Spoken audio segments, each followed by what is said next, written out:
আসসালামু আলাইকুম সুপ্রিয় দর্শক মণ্ডলী।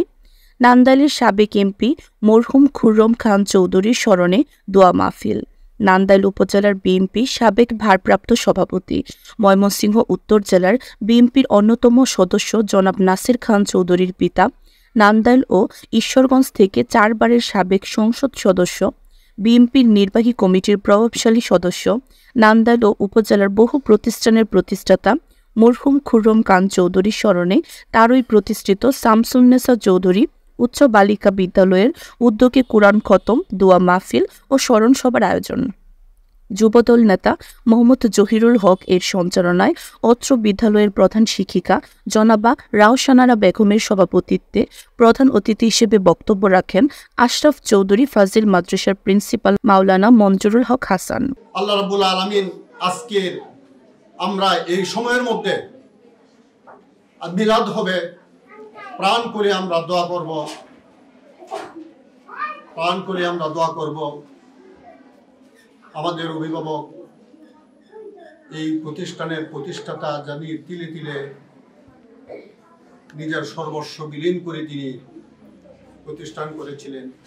আমরা যেন এই প্রতিষ্ঠানের সুনাম ধরে রাখতে পারি।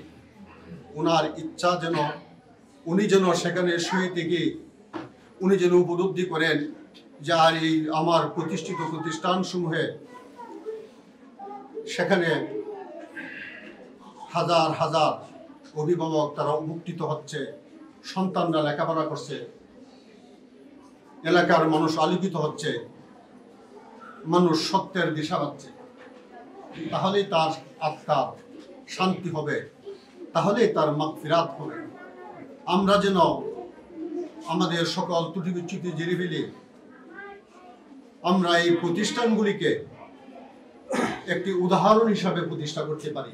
বিশেষ অতিথি হিসেবে বক্তব্য রাখেন খুররম খান চৌধুরী কলেজের ভারপ্রাপ্ত অধ্যাপক আশরাফুল আলম বুলবুল, অত্র বিদ্যালয়ের সহকারী প্রধান শিক্ষক মোহাম্মদ হাবিবুর রহমান বিএসসি, আনোয়ারুল হোসেন খান মহিলা কলেজের ভারপ্রাপ্ত অধ্যাপক মুসাম্মদ আঞ্জুমান আরাম, যুবদল নেতা মোহাম্মদ মোবারক হোসেন উজ্জ্বল, ম্যানেজিং কমিটির সাবেক সদস্য মোহাম্মদ মুকশেদ উদ্দিন।